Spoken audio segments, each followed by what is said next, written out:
یہ ہے تختی نمبر 17 وقف کرنے کے قاعدے۔ وقف کے معنی ٹھہرنا، یہ جو وقف ہے اس کا معنی ٹھہرنا، رک جانا، سانس توڑ کر رک جانا، یعنی قرآن پاک پڑھتے پڑھتے کس طرح ٹھہرے اس کو سمجھایا گیا ہے یہاں۔ ایسے گول نشان دیکھیں، یہ جو گول نشان ہے کہیں کہیں میں طا بھی ہوگا، کہیں میں جیم، کہیں میں دال، کہیں میں 3 نقطے، اس طریقے سے ٹھہرنے کے نشانات ہیں، وہ اگلا سبق میں آئے گا۔ تو فی الحال ابھی یہ سمجھنا ہے کہ جہاں پر رکنے کی علامت ہو تو وہاں پر جب رکیں گے تو وہاں پر رکنے کا طریقہ کیا ہوگا وہ یہاں میں سمجھایا گیا ہے۔ ٹھیک ہے، اس کو آیت کہتے ہیں۔ 1 نمبر میں ہے زبر زیر پیش، 2 زیر 2 پیش پر وقف کرنا ہو تو آخری حرف پر جزم دے کر سانس توڑیں گے، اسی کو وقف کہتے ہیں۔ 2 نمبر میں ہے 2 زبر پر وقف کرنا ہو تو 1 زبر کے ساتھ الف بڑھایا جاتا ہے، جیسے احدن سے احدہ۔ 3 نمبر میں ہے گول تا، یہ جو تا ہے، یہ ہا جو ہے اس کے اوپر 2 نقطے لگا کر تا بنایا گیا ہے، اسے گول تا کہتے ہیں۔ پر وقف کرنا ہو تو وہ ہائے ساکنہ، جیسے یہاں میں دیکھیے ہا ساکن لگ گیا، نقطے ہٹ کے یہاں میں ساکن لگ گیا، یا یہ ہے ہائے ساکنہ بن جاتی ہے، جیسے جاریتن سے جاریہ۔ تعوض اور تسمیہ کو زبانی یاد کرایا جائے۔ اب اسے ہم سمجھتے ہیں اچھا سے۔ یہاں میں ہے زبر زیر پیش اور 2 زیر 2 پیش، یہاں میں الٹا پیش اور کھڑی زیر نہیں ہے، تو وہ میں یہاں آپ لوگوں کو یاد کرانے کے لیے یہاں میں لکھ دیا ہے زبر زیر پیش، 2 زیر 2 پیش، الٹا پیش اور کھڑی زیر، اسے پہچاننا ہے۔ تو جس حرف پر ہم ٹھہرنا چاہتے ہیں، جہاں میں ٹھہرنا چاہتے ہیں تو اخیر حرف میں ٹھہریں گے، جیسے یہاں میں اخیر ہے، آیت کا لاسٹ جو حرف ہے وہ یہ ہے۔ تو یہاں میں دیکھیں گے کیا ہے، زبر ہے، زیر ہے، پیش ہے، 2 زیر ہے، 2 پیش ہے، یا الٹا پیش ہے، یا کھڑی زیر ہے۔ یہ جو تمام جو میں نے آپ لوگوں کو بتایا، جو حرکات، اگر ان میں سے کوئی بھی ہے تو ساکن کر کے یہاں میں ٹھہریں گے، ساکن لگے گا، یہاں میں مارک لگا دیا ساکن کا۔ زبر زیر پیش، 2 زیر 2 پیش، الٹا پیش اور کھڑی زیر پر جب وقف کریں گے، ٹھہریں گے، سانس توڑیں گے تو پھر وہاں میں ساکن لگا دیا جائے گا، ساکن لگا کر کے وقف کرنا ہے۔ اور اسی طرح الف مدہ، یا مدہ، واو مدہ، کھڑا زبر اور 2 زبر، یہ جو ہے الف مدہ، یا مدہ، واو مدہ، یہ جو ہیں، اور ایک کھڑا زبر، اس میں کوئی تبدیلی نہیں ہوگی۔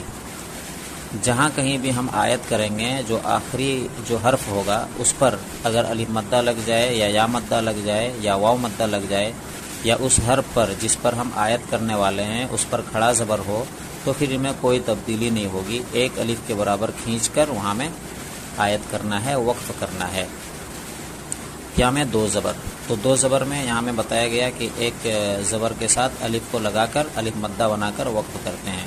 تو 2 زبر جہاں کہیں بھی ہو، اگر وہاں میں آیت کرنی ہے تو پھر 2 زبر کو الف مدہ بنا دیا جاتا ہے، جیسے یہاں میں ہے الف سے پہلے زبر، تو الف مدہ بنا کر وہاں میں وقف کیا جاتا ہے، تو اس کا خیال رکھنا ہے۔ ایک چیز یہاں میں اور ہے، اس میں بھی تھوڑا دھیان دینا ہے، یہ جیسے گولتا ہے، گولتا، تو یہ جو گولتا ہے یہ اصل میں ہے ہا، اس کے اوپر 2 نقطے لگا دیے گئے تو پھر یہ تا بن گیا۔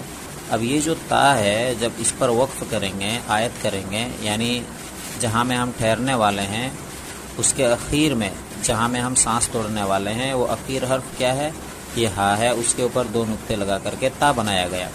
اور ایسی تا پر جب ہم آیت کریں گے تو پھر یہ تا نہیں بلکہ اپنی اصلی حالت پر ہا ساکن، یہاں دیکھیے تا، اب اس کو نہیں کریں گے ہا، جیسے یہاں میں مثال دیا، یہ دیکھیے یہ ہا ہے، اب اس کے اوپر 2 نقطے لگا کر کے تا بنایا گیا۔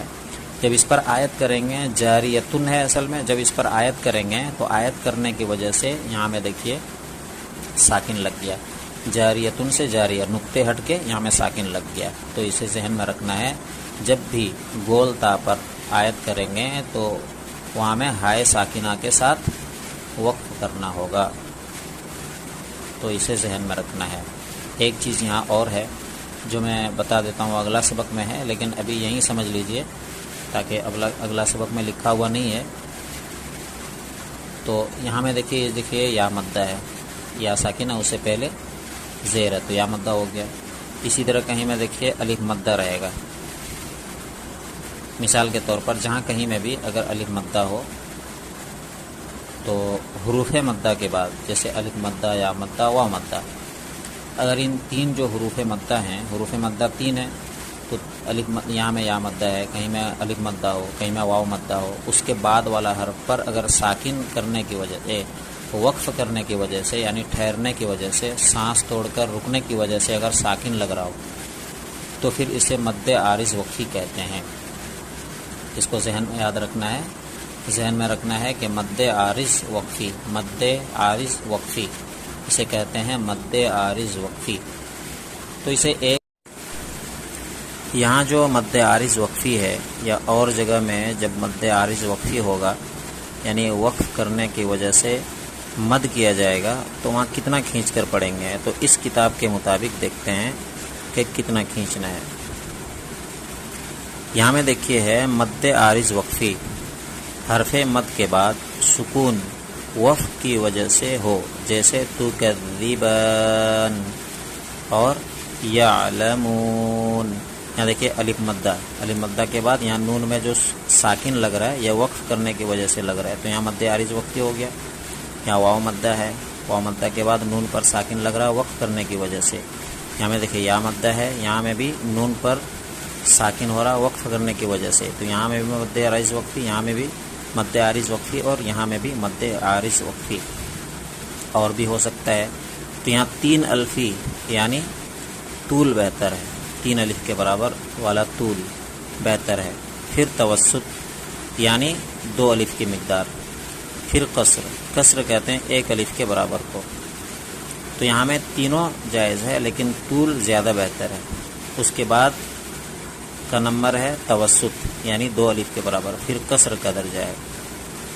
تو یہاں میں ایک الف کے برابر بھی کھینچ کر پڑھ سکتے ہیں، دو الف کے برابر بھی کھینچ کر پڑھ سکتے ہیں، اور تین الف کے برابر بھی کھینچ کر پڑھ سکتے ہیں اس کتاب کے مطابق وغیرہ۔ یہاں تین الفی طول بہتر ہے، پھر توسط جس کی مقدار دو الف، پھر قصر کا درجہ ہے۔ تو اسے ذہن میں رکھنا ہے کہ مد عارض وقفی کو ایک الف کے برابر بھی کھینچ کر پڑھ سکتے ہیں، جائز ہے لیکن بہتر نہیں ہے۔ بہتر کیا ہے؟ تین الف کے برابر کھینچ کر پڑھنا، یہ بہتر ہے۔ جیسے یہاں میں طول لکھا ہوا ہے، طول تین الفی، اس کے بعد کا درجہ ہے دو الف، تو دو الف کے برابر کھینچ کر پڑھ سکتے ہیں اور تین الف کے برابر بھی کھینچ کر پڑھ سکتے ہیں جو زیادہ بہتر ہے، اور ایک الف کے برابر بھی کھینچ کر پڑھ سکتے ہیں لیکن یہ بہتر اور افضل طریقہ نہیں ہے کہ اتنا کھینچنا ہے۔ تو یہ ہے، اسے یاد کرنا ہے، مد عارض وقفی کو بھی اچھے سے سمجھنا ہے جو میں نے بتایا۔ اسے میں پڑھ کے سنا دیتا ہوں اور آپ لوگوں کو یہ یاد کرنا ہے، یہ بھی اور یہ بھی۔ اعوذ باللہ من الشیطان الرجیم، یہاں میں دیکھیے میم کے نیچے زیر ہے تو یہاں میں ساکن لگے گا۔ بسم اللہ الرحمن الرحیم، یہاں میں بھی میم کے نیچے زیر ہے جو ہم نے آیت کیا ہے، تو یہاں میں زیر ہونے کی وجہ سے یہاں میں ساکن لگایا جائے گا۔ الحمد للہ رب العالمین، یہاں میں زبر ہے، آخری حرف پر زبر ہے تو یہاں میں بھی ساکن۔ ایاک نعبد و ایاک نستعین، یہاں میں ہے پیش، یہاں میں ہے پیش، تو یہاں میں بھی یا مدہ حروف مدہ کے بعد پیش آیا وقف کرنے کی وجہ سے، تو یہاں مد عارض وقفی، اور یہاں میں اخیر حرف پر پیش ہونے کی وجہ سے ساکن۔ قل هو اللہ احد، ہم لوگوں نے پڑھا تھا دو زبر اور دو پیش، کہ دو زیر اور دو پیش، دو زبر نہیں، دو زیر اور دو پیش پر، تو یہاں میں ہے دو پیش، تو اس پر بھی ساکن لگے گا۔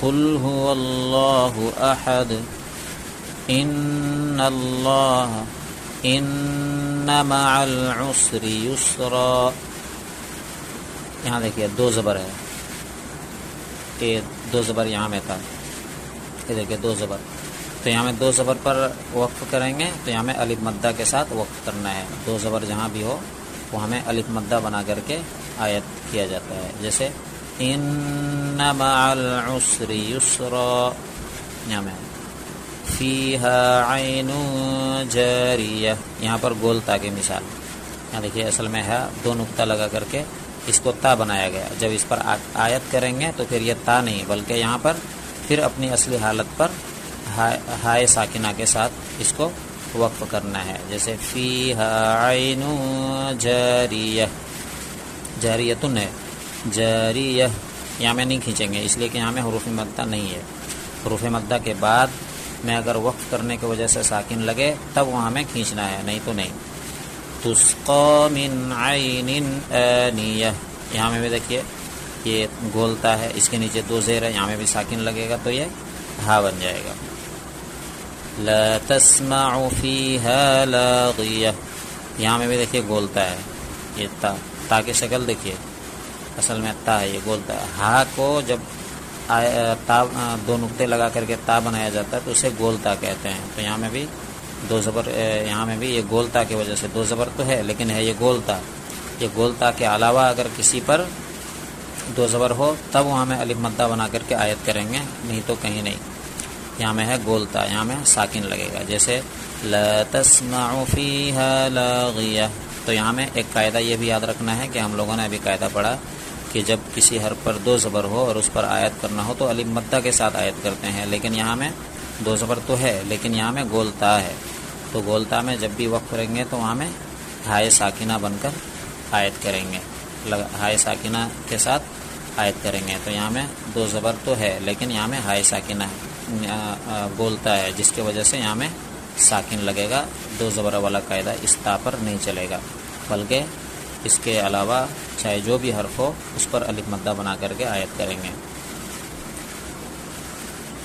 یہاں میں ہے تختی نمبر 18، تشدید مع تشدید، یعنی تشدید ہو اس کے بعد بھی تشدید ہو. تو اس کو جیسے ہم لوگوں نے تشدید کا قاعدہ پڑھا کہ جس حرف پر تشدید اسے دو مرتبہ پڑھتے ہیں، ایک مرتبہ پچھلے والے حرف سے ملا کر، اسی طرح پھر دوسری مرتبہ خود اسی حرف کو. تو یہاں میں بھی اسی طرح پڑھنا ہے، ایک مرتبہ پیچھے سے ملا کر، ایک مرتبہ خود اسی حرف کو. جیسے علیون، یہاں میں بھی یہاں بھی تشدید ہے، یہاں میں بھی، تو اس کو بھی ڈبل پڑھنا ہے، اس کو بھی ڈبل پڑھنا ہے. جیسے یزکا، یہاں میں بھی ڈبل، یہاں میں بھی ڈبل. جیسے یذکر، یہاں میں بھی ڈبل، یہاں میں بھی ڈبل. جیسے مزمل، یہاں میں بھی ڈبل، یہاں میں بھی ڈبل، اس لیے کہ دونوں میں تشدید ہے. جیسے مدثر، یہاں میں بھی ڈبل، یہاں میں بھی ڈبل، اس لیے کہ دونوں میں تشدید ہے. جیسے علیین، مثال کے طور پر ایک میں ہجے کر دیتا ہوں اور اسی سے آپ لوگ قیاس کر کے ہجے کر سکتے ہیں. اب اس کو ڈبل پڑھنا ہے، ایک بار پچھلے والے سے ملا کر، اس کو دو بار پڑھنا ہے. ایک بار میں ملاتا ہوں اس سے، جیسے عین لام، لام ایک بار بول دیا، عین لام زیر عل، پھر لام کو بولنا ہے کیونکہ لام کے ساتھ ایک ہی بار بولنا تھا اگر اگلا والا میں تشدید نہیں ہوتا تب، لیکن ہے. اب اس لام کو اس سے ملائیں گے تب یہ دو بار ہوگا. ایک بار اس سے ملایا، ایک بار اس سے ملائیں گے تو یہ دو بار ہو گیا، ایک بار یہاں ہوا. جب یہ دو بار ہوگا تب یہاں ایک بار ہوگا. جیسے عین لام ایک ہو گیا، پھر لام یا، پھر یا، عین لام زیر عل، لام یا زیر لی، علی یا زیر ی، علی نون زبرنا، علیین. اس کو اچھا سے سمجھ کر یاد کرنا ہے اور دوسروں تک بڑھا دیجئے، شیئر کر دیجئے تاکہ ان کو بھی فائدہ ہو.